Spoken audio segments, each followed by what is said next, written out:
शिवाजी विद्यालय बार्शी या ठिकाणी आपला 6 बेडचा प्रोजेक्ट उभा करून दिलेला आहे.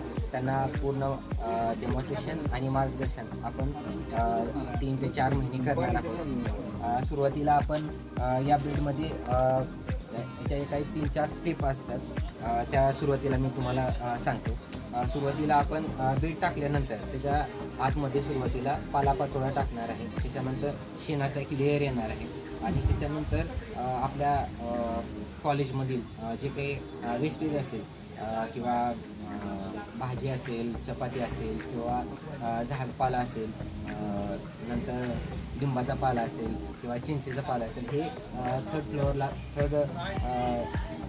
याच्यावर टाकणार आहे. आणि नंतर शेणाचा थर, असे 2 ते 3 थर देऊन आपण तो बेड अशा पद्धतीनं पूर्ण भरून घेतलेला आहे. आणि आता आपण हे पूर्ण भरल्यानंतर आता ह्याच्यात कल्चर वगैरे आपण टाकलेले. आता साधारण 1-2 ते 2.5 महिन्यात हा बेड पूर्ण तयार होऊन जाईल. आणि 2.5 महिने झाल्यानंतर आपण हे मार्केटमध्ये 5 किलो, 10 किलो आणि 50 किलो असं पॅकिंग करून आपण ते शेतकऱ्यांसाठी आणि इतर भागातील जे काही हे असतील, परसबाग करणारे असतील किंवा टेरेसवर फळभाज्या पिकवणारे असतील, त्यांच्यासाठी आपण कुंड्यांमध्ये जे रोपे लावतात त्यांच्यासाठी पण हे उपयुक्त आहे.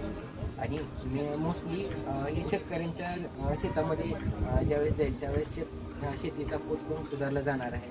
आणि त्याचबरोबर आपले आज जे काही रासायनिक खताचा अतिवापर होत चाललेला आहे, तर तो कुठेतरी थांबला पाहिजे आणि ह्या सेंद्रिय खताचा प्रमाण वाढलं पाहिजे. कारण आज पूर्ण आपल्या भारताचे बघितले तर जमीन पूर्ण नापीक होत चाललेली आहे. त्यामुळे आपल्याला वर्मीवॉश असेल, गांडूळ खत असेल किंवा गांडुळांचे बीज असतील, हे आपण शेतीमध्ये सोडल्यानंतर त्याचे 3 ते 4 महिन्यामध्ये आपल्या शेतीमध्ये पूर्ण सगळीकडे गांडूळ खत किंवा गांडूळ कल्चर ऑटोमॅटिक तयार होतं. ही जी गांडुळाची जात आहे ती इसिना फेटेडा म्हणून आहे. एक गांडूळ साधारणतः दिवसाला 5 अंडी घालतात. त्यामुळे हे जे रिप्रोडक्शन आहे ती खूप मोठ्या प्रमाणावर होतं.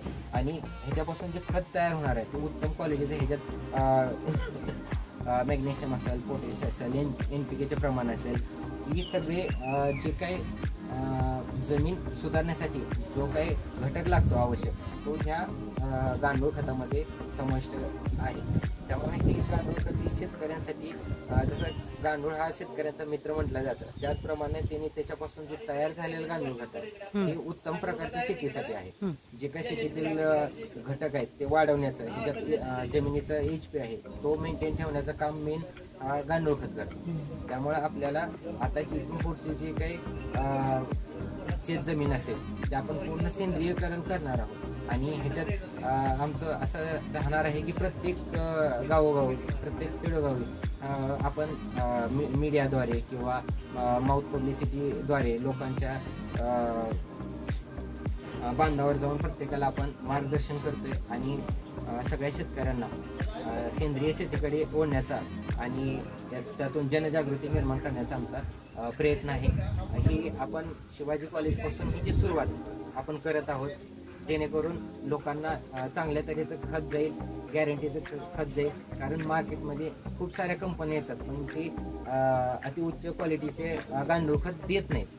तसं आपण आपल्या समोर आपण जे शेतकरी वर्ग मोठ्या प्रमाणात ज्यांना गांडूळ खत हवा आहे किंवा ज्यांना गांडूळ खताचा प्रोजेक्ट करायचा आहे, त्यांनी शिवाजी कॉलेजशी जरी संपर्क केला ते आमच्याशी संपर्क करतातच. त्यामुळे तुम्ही शिवाजी कॉलेजला संपर्क करा.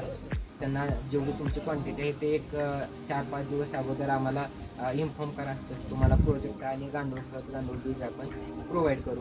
अशा पद्धतीनं आपण ते छोटासा प्रयोग केलेला आहे.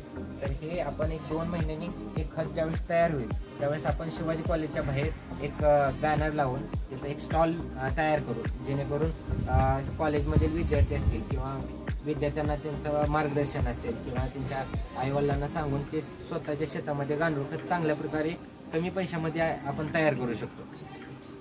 तर हा आमचा हेतू आहे की आपल्या सगळ्या भारतात सेंद्रिय शेती व्हावी.